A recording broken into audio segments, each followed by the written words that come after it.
Aku nak cerita kisah pengalaman aku sesat di dalam hutan yang aneh. Kisah ni berlaku kat Damai, Sarawak. Time tu, aku tengah balik bercuti hujung tahun kat rumah nenek sebelah mak. Waktu tu aku berumur 13 tahun. Okey, dipendekkan cerita, 3 orang pakcik aku, adik mak, 5 orang kawan pakcik aku dan aku 9 orang semuanya telah membuat keputusan untuk pergi memancing ke area sebuah tanjung di Damai. Kami lalu pergi sana guna jalan pantai. 2 orang kawan pakcik aku ni, diorang tak nak ikut. Nak relax tepi pantai je. So, kami 7 orang pun teruskanlah niat kami untuk ke tanjung. Sampai saja di tanjung, kami pun mulakan aktiviti memancing. Kami dapat banyak hasil tangkapan hari tu. Even aku yang selalu nasib malang ni pun dapat 5-6 ekor ikan. 2 ekor ikan pari sederhana. Time tu cuaca memang bagus. Tiba-tiba pakcik aku yang seorang ni tegur. Dia cakap, sudahlah, kita balik terus lepas ni. Tapi pakcik aku yang seorang lagi cakap, relax dulu. Alang-alang. Maksud dia relax dulu, alang-alang kan. So, kami pun meneruskan aktiviti kami. Tiba-tiba dalam 10 minit lepas pakcik aku ajak balik tu, langit tiba-tiba gelap. Angin agak kuat dan ombak mula tinggi. Kami di daerah tanjung, kemungkinan untuk air naik adalah sangat tinggi. Kami pun mengemas barang untuk balik. Alangkah terkejutnya kami apabila hendak turun, kami melihat laluan naik kami tadi telah ditenggelami air. Kami lihat 2 orang kawan pakcik kami yang tinggal tadi melambai-lambai ke arah kami.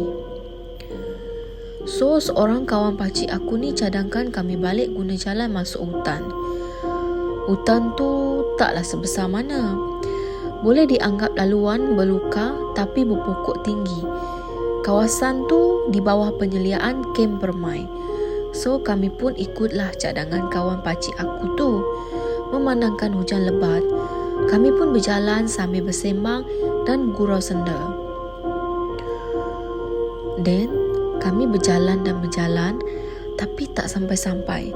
Kalau ikutkan 5 minit, dah sampai. Ni dah masuk 15 minit. Laluan still panjang, hujan masih lebat. Tapi tak rasa sangat sebab ada pokok. Kami dah rasa lain macam. Tapi kena teruskan perjalanan. Selepas tu, kami perasan keadaan hutan tu dah lain. First hutan tu macam hutan biasa kat pantai, tapi sekarang hutan tu dah lain. Daun warna oranye kekuningan dan pokok tu pun pelik. Sebiji macam pokok kat tempat orang putih tamu seluruh tu, kami dah cuak dah. Yang paling kami speechless, air hujan menitik tapi sangat-sangat slow. Sampai kami boleh nampak pergerakan air hujan tu jatuh satu-satu. Sumpah, aku dah cuak gila. Terlampau aneh aku tengok. Tak ada bunyi langsung kat situ. Sunyi gila. Kami pun langsung tak bersuara. Hanya berpandangan satu sama lain je. Muka masing-masing cuak. Kami tawakal je dan teruskan perjalanan. Sampailah kami terhidu bau kambing. Makin lama, makin kuat. Seorang pakcik aku ni suruh kami diam. Buat tak tahu je dan teruskan perjalanan. Dan kami ternampak ada sungai. Jernih sangat air. Tapi yang peliknya, tak ada bunyi sungai tu. Kami langsung tak berhenti kat situ. Walaupun penat, haus, lapar, semualah. Tapi nak dijadikan cerita, adik kawan pakcik aku ni yang ikut, dia marah-marah. Dia cakap dia haus, nak berhenti dulu. Dia dah macam nak mengamuk dah. Dia cakap lantaklah bunian ke apa. Dia dah letih gila. Kami pun dengan rasa cuak, ikut je cakap dia. Sebab tak mahu dia membebel tak apa-apa sebelum terjadi sesuatu yang tak diingini. Dalam 10 minit berehat, kami pun teruskan perjalanan. Waktu tu bawahannya kambing tu tak payah cakap lah. Memang kuat gila. macam daging kambing disumbat dalam hidung. Tiba-tiba kami terdengar bunyi dengusan. Kami terkejut sangat sebab langsung tak ada bunyi kan. Tiba-tiba pula ada bunyi merenggus. Kami dah gelabah. Kami buat bulatan sambil melilau tengok sekeliling. Semua dah cuak masa tu. Tiba-tiba kami ternampak seekor babi hutan yang besar gila. Agak-agak 2 ekor saiz lembu dewasa. Aku time tu memang rasa nak nangis. Nak balik sangat-sangat. Dia pandang kami je. Masing-masing dah fikir macam mana nak lari.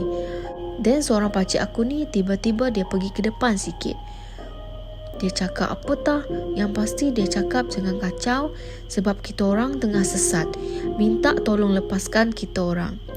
Dan babi besar tu tunduk sikit. Kepala dia macam faham dengan cakap pakcik aku tu. Lepas tu dia angkat kepala dan terus berjalan mengundur. Memang tak logik sangat. Tapi itulah yang berlaku. Kami pun teruskan perjalanan. Tiba-tiba adik kawan pakcik aku yang marah-marah tadi tu terjatuh. Kaki dia terperosok dalam lubang. Tak tahu mana lubang tu datang. Sebab kami semua lalu dulu dari dia. Tak ada pula lubang.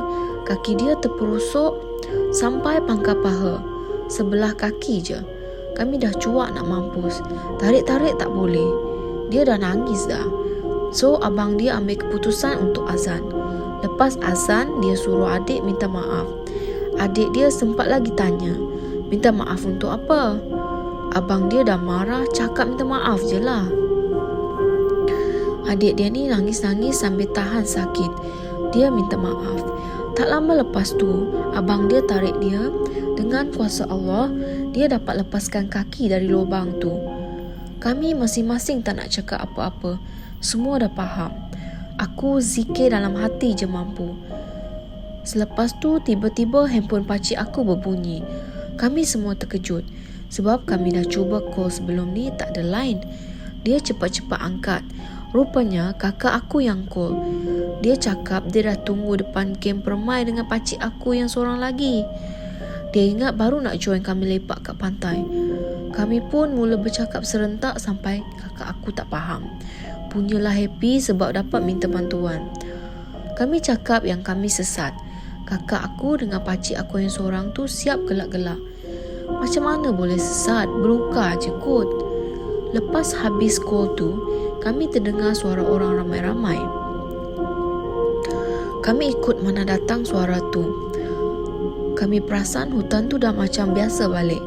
Lepas tu kami ternampak orang ramai baru balik dari aktiviti apa tah. Baru kami perasan kami dah dekat kem permai. Laluan yang sepatutnya kami pergi. Aku nampak kakak aku lambai dari jauh. Punyalah aku excited. Terus aku lari peluk dia. Kakak aku blur sekejap. Lepas tu dia gelak-gelak. Dia peli aku. Rindu sangat ke sampai peluk-peluk? Terus aku lepaskan peluk dia. Kalau tak sebab peristiwa tu, jangan harap aku nak peluk dia.